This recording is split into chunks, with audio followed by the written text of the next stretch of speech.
Hello again, football fans, and welcome back to another RFL draft team preview. The DC Marshals have the 20th pick in the draft. They also pick 23rd in round 2, and then they pick 11th in round 3, round 4, round 6. They also pick 16th in round 6, and then they pick 28th in round 6, and then their final pick is the 11th pick in round 7. So in total, they have 8 draft picks, and one of those will be on Friday night, 2 of those will be on Saturday, and then 5 of them, the remaining 5, will be on Sunday. So, as we always do with these team previews, let's go ahead and take a quick peek at the DC Marshals roster, what it looks like in terms of potential free agents at the end of this year and guys that they're going to have to either re-sign or ride out, right?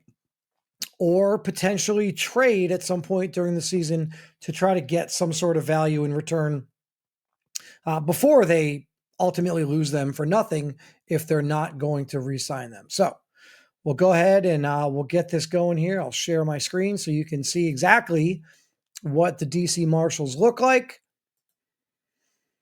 And here we go. So let's slide down here a little bit. Upcoming free agents for the DC Marshals. So you'll see a familiar name at the top of that list in Lito Loso. That's going to be a high price to pay. That's going to be a hefty contract, but obviously that's going to be a priority for the Marshals here. And then don't look too far down that list. You're also going to see quarterback Leo Moon.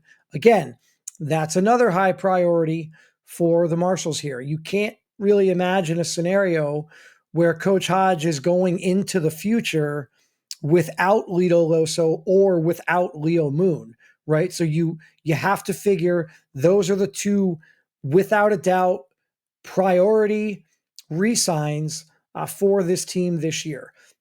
And then you look at the tight end position. You've got Jarrett Funchess, who's an 87 overall X factor. You've got Zach Pritchett on the defensive line in the middle. And then you've got TJ Metcalf, the former Miami Hurricane, who obviously very familiar with Coach Hodge, and actually former Sacramento Miner as well, was drafted by me a few years back. He is another potential free agent. That's another guy that they're going to have to look at whether or not they're going to re-sign him. And then Devasia Cleveland on the offensive line, as well as Cameron Smithson. And then you got Marquise Sowell on the defensive line as well. So those are kind of the guys on the roster right now that are looking to be re-signed.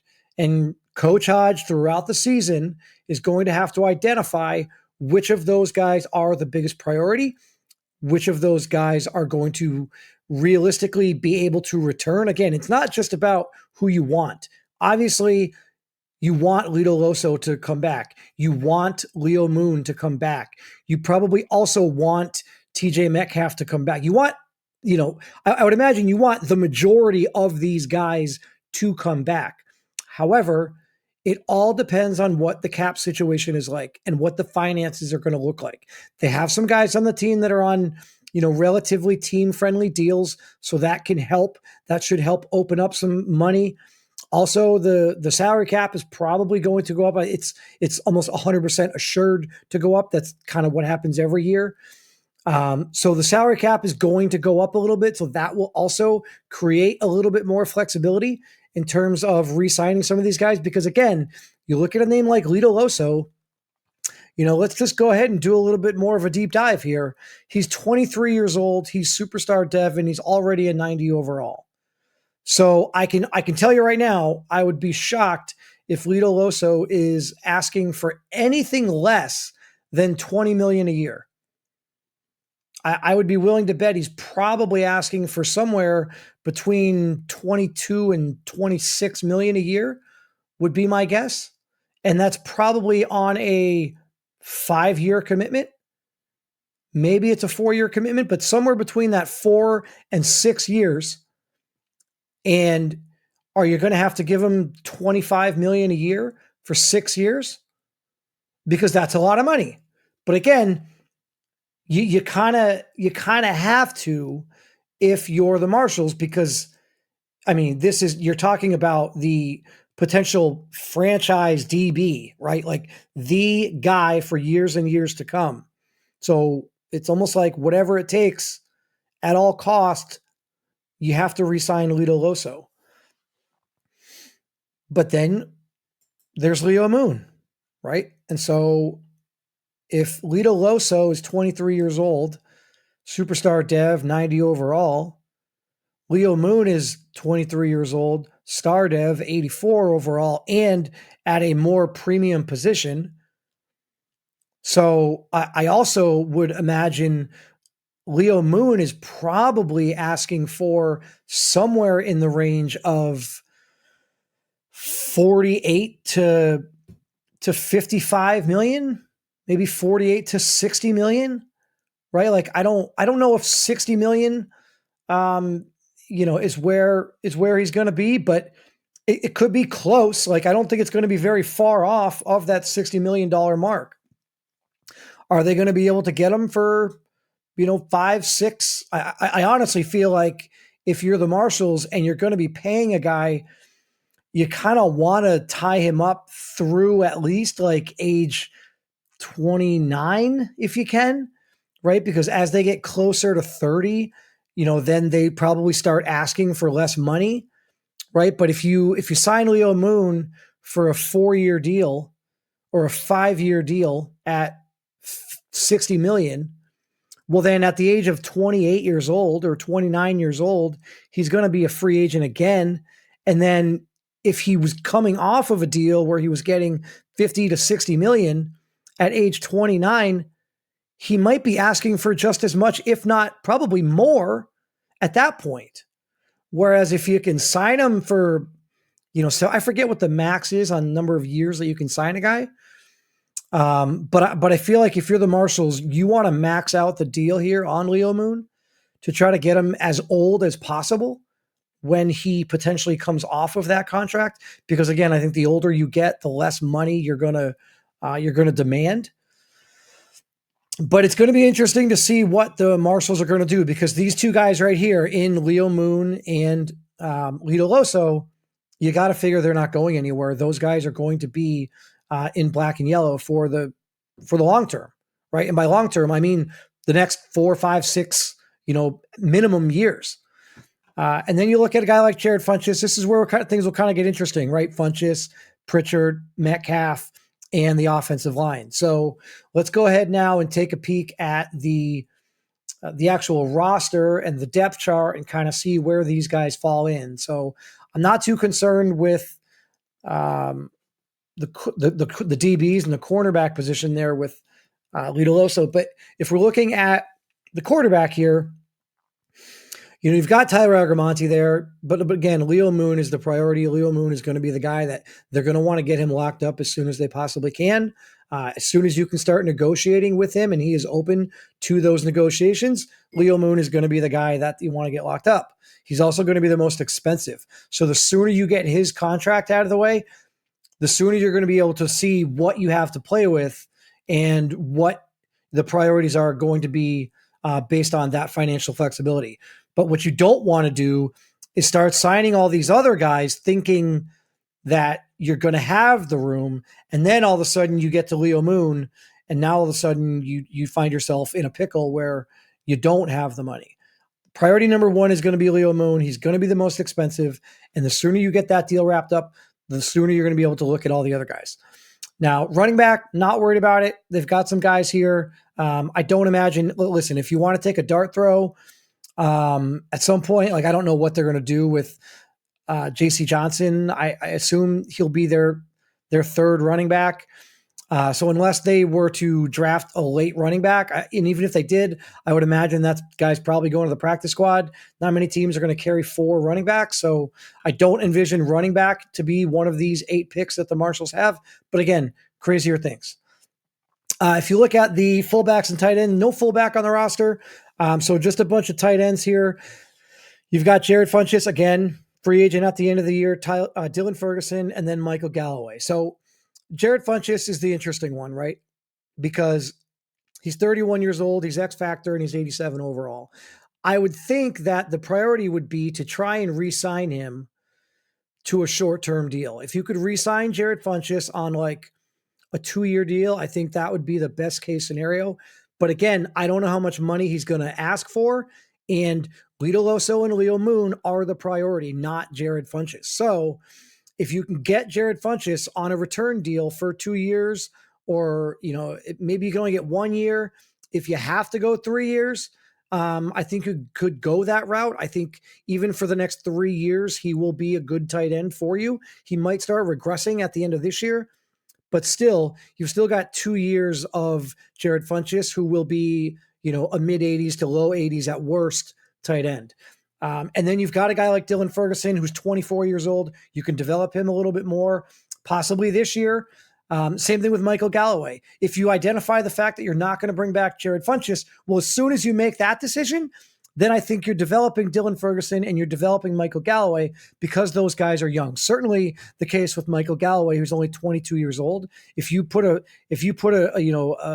severe focus and a concerted effort on developing Michael Galloway, you could get him up from a 71 up to a 70, 73, 74, maybe even best case 75 by the end of this year, if that's what you want to do. Looking at the receivers here, they've made some moves, right? The Marshals have done a few things at the receiver position. You've got Sean Acosta there. You've got DeAndre Campbell, Kaishan Williams. I believe they just traded away Hakeem Prince. And then you've got Austin Boone. So they've got some young receivers there. I don't know if that's the direction that they would want to go. Again, your best receiver is an 86 overall, and he's only 26 years old. And then you've got a handful of younger receivers. You got Campbell and Williams at the age of 23. So if they're going to go wide receiver, I don't envision it being early, right? With that 20th pick. Are you going wide receiver at 120? I don't know that that's really the play. But if you got a guy that you really like in the 3rd round or the 4th round, maybe a guy that is higher on your board, higher than other teams, if he falls to you in the 3rd or 4th round and you can get a receiver and you want to develop him, I don't hate it. But really what I think the focus here might be is on the offensive line. Because when you look at the offensive line, you're going to see really quickly, you've got Dustin Riley, 31 years old. Devasia Cleveland, we talked about, potential free agent at the end of the year, 32 years old. Cameron Smithson, 33 years old, right? So you've got 3 guys right there on the offensive line, all of which who are in their 30s and starting to, if they haven't already, regressed.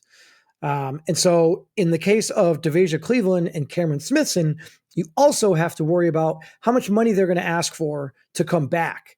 And you're going to have to decide probably whether or not you're going to re-sign that player before you know how much they regress. That's the one downside of a lot of these contract negotiations.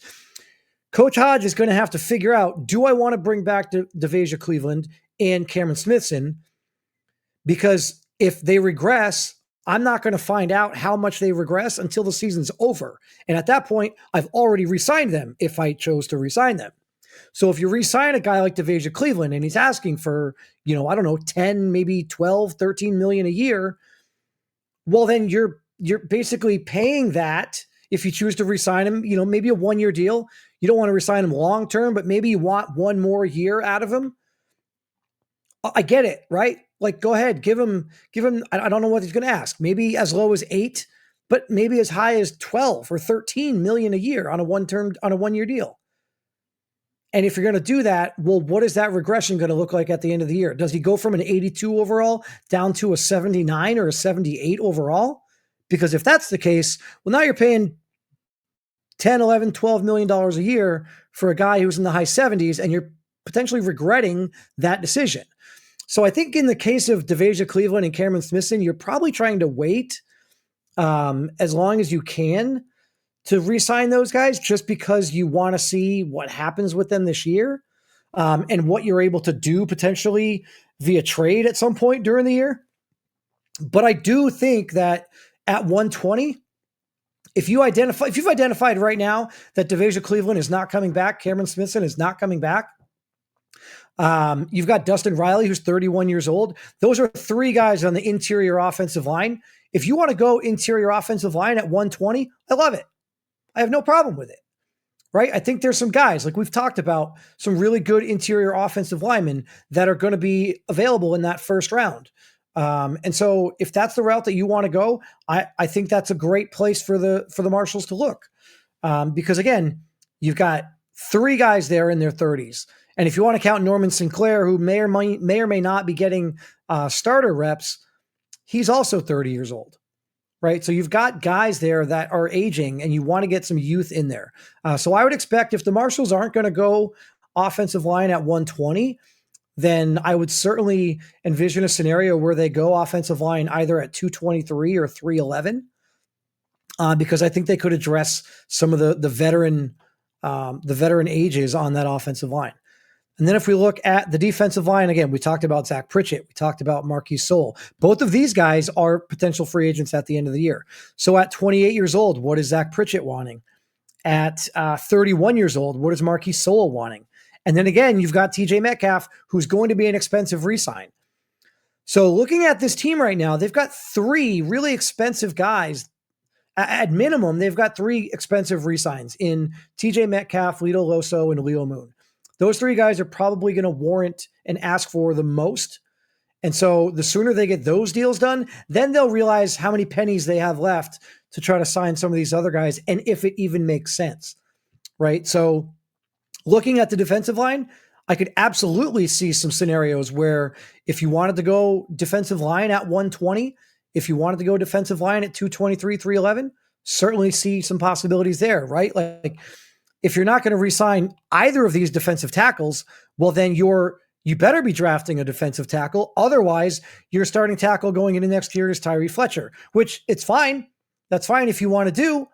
But at a 78 overall and 26 years old, he kind of is what he is. So if you are going to potentially go into season 11 with Tyree Fletcher as your starting defensive tackle, well, then you better be prepared to give him some more reps this year.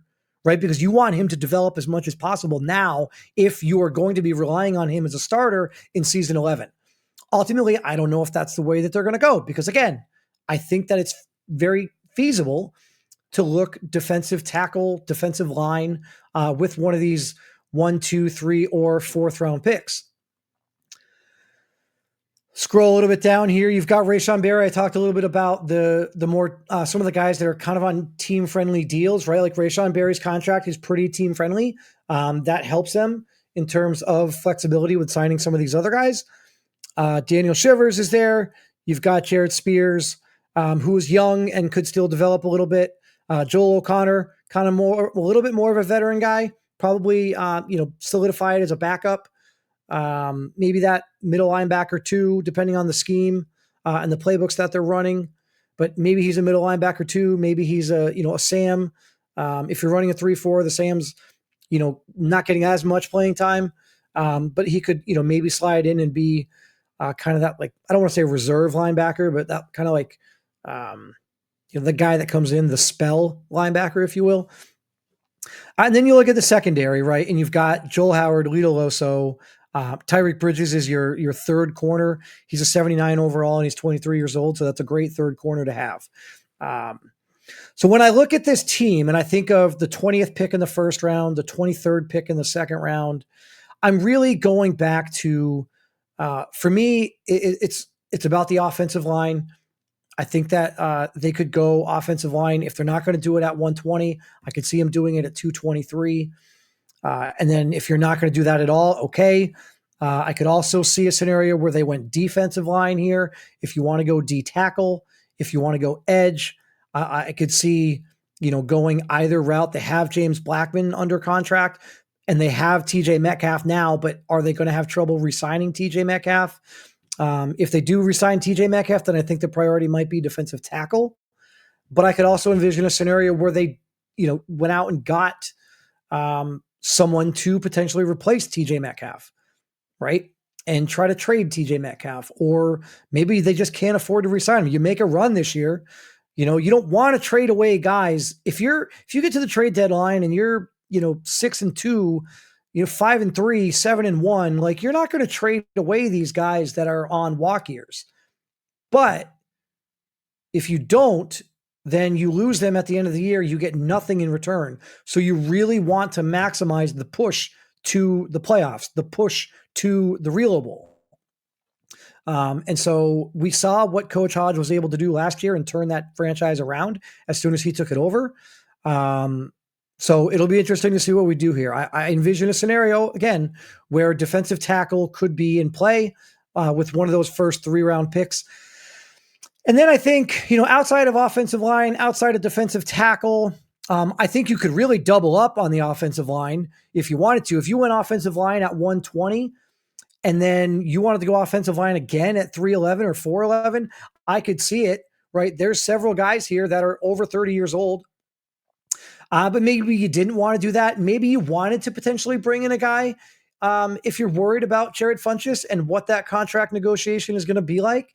If you wanted to go tight end, maybe in round 3, round 4, it depends on what guys are there and what guys are available.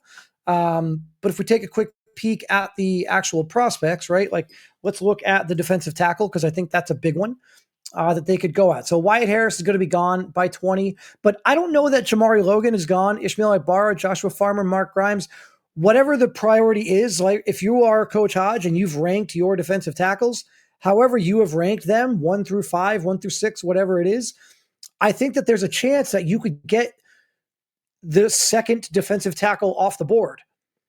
And that might be, that might be tough to pass up. If you're really high on a guy like Ishmael Ibarra or Joshua Farmer or Jamari Logan, those guys could come and join you and contribute right away. And obviously for the foreseeable future, because you've got 2 defensive tackles that you might be losing.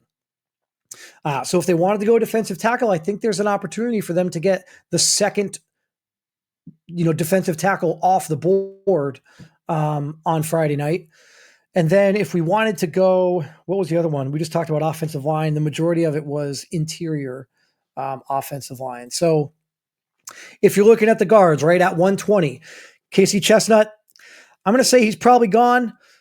Caesar Davis, I'm going to say he's probably gone also. But then you're looking at guys like Joshua Thompson, Javier Valero, Connor Griggs, Derek Moffitt, whoever you have as that, whatever your top 5, top 6, guards are in this draft. Maybe Coach Hodge has Javier Valero as the guard number 2. Maybe that's his number 2 target at guard. And if Chestnut and Davis are off the board and Valero is sitting there at 120, well, then that's going to be a great pick for him. So I think that they could probably look at the 3rd overall guard taken in this draft at that 120. Or if you wanted to wait and you wanted to go interior offensive lineman at 223, I'm fine with that too, because at that pick, you could probably look at guys like maybe a Keenan Rainey, maybe you get a Derek Moffitt back there, these Grant Morris, Al Kimball, like those guys are probably still available in the 2nd round. So if you didn't want to waste that 1st round capital, totally get it. You can look to go offensive guard there. And then the other one that we talked about, we talked about tight end a little bit, right? Well, let's just go this route. Let's just type in Arturo. Right. All right. So if we're looking at the tight end position, if you're talking, let's say you want to get crazy and you want to go tight end in round 1 at 120, maybe Arturo Flores is still there. I don't know. But I have a feeling he might be gone. At 120, I think Charlie Dotson is probably still there, but do you really want to go, do you want to go Charlie Dotson that early? Like, is tight end that much of a need for you? Again, I think Jarrett Funchess on a returning, 2-year deal is a better course of action than reaching on a guy like Charlie Dotson at 120. But maybe if you're super high on him, then go get your guy, right? You've also got like a Mac Van Ginkel, a Brian Schneider. I think both of those guys are probably available. Maybe not both of those guys available with that 23rd pick in round 2, but I think if those are your top 4 tight ends, throw in Randy Stewart, Deion Golston. If those are your top 6 tight ends, I think one at least 2 or 3 of those guys are available at 223. And is the drop off from a guy like, Arturo Flores or Charlie Dotson to a guy like, Brian Schneider or Randy Stewart, is the drop off that large where you would want to use a first round draft pick on it instead of a second round draft pick when you could address other needs with that first round draft pick? Right. So, I would expect if the Marshals are going to go tight end in this draft class, I would envision it's probably either in that second round, third round, or maybe even later. I just don't know if you want to go tight end there in the first round. And then if you're looking at, what was the other position that we talked about? Was it edge, right? Like if we wanted to look at the edge rushers, for the most part, you're going to be looking at best case scenario somewhere in the ranks of the Russell Shackelford name all the way down to like the Tyrone Crawford name, where like depending on who you have, whoever's higher on your list, go get your guy, right? Like Marks and Rojas are going to be gone if you're on the board at 20. And if you want to go ahead and get an edge rusher, if you're worried about TJ Metcalf, or maybe you just want to have 3 really good edge rushers, go ahead and get that edge rusher in round 1 if you want. I tend to lean towards, when I'm looking at this as a whole, I tend to lean towards line being a little bit of the larger priority. And then I would start looking at the defensive tackle position, maybe the edge, maybe the tight end. I think those would be if you were to go, let's say if the Marshals went first round offensive line, second round defensive tackle, third round tight end, fourth round, they went back to the offensive line. And then maybe one of those 6th round picks, they grabbed an edge rusher, took a flyer on a couple, maybe grabbed another defensive tackle, right? Like throw some flyers out on guys. Like I kind of see that being a possible way that this team goes. But, Friday is coming soon enough, and the DC Marshals will be picking once on Friday night. They've got 8 draft picks in total. 1 of them on Friday, 2 of them on Saturday, and then they will have 5 picks on Sunday. So that's going to do it for the DC Marshals. I hope you guys enjoyed. If you have any other teams that you want to see, again, I'll try to get them out as quick as I can. I'm just going to try to do some based off what you guys want to see and the teams that you want to see. So send me a DM if you have a particular team. I know some of you already have. I will start working on those ones. But yeah, that's going to do it for the DC Marshals. Again, the RFL draft kicks off round 1 Friday night, sometime between 6 and 7. I don't think the time has been officially announced yet, but be sure to check out the Discord for the actual start time of the draft there. So, but yeah, that's going to do it for the DC Marshals team preview. Until next time, I am Chris Dunn, and we'll see you guys later. Take care, everybody.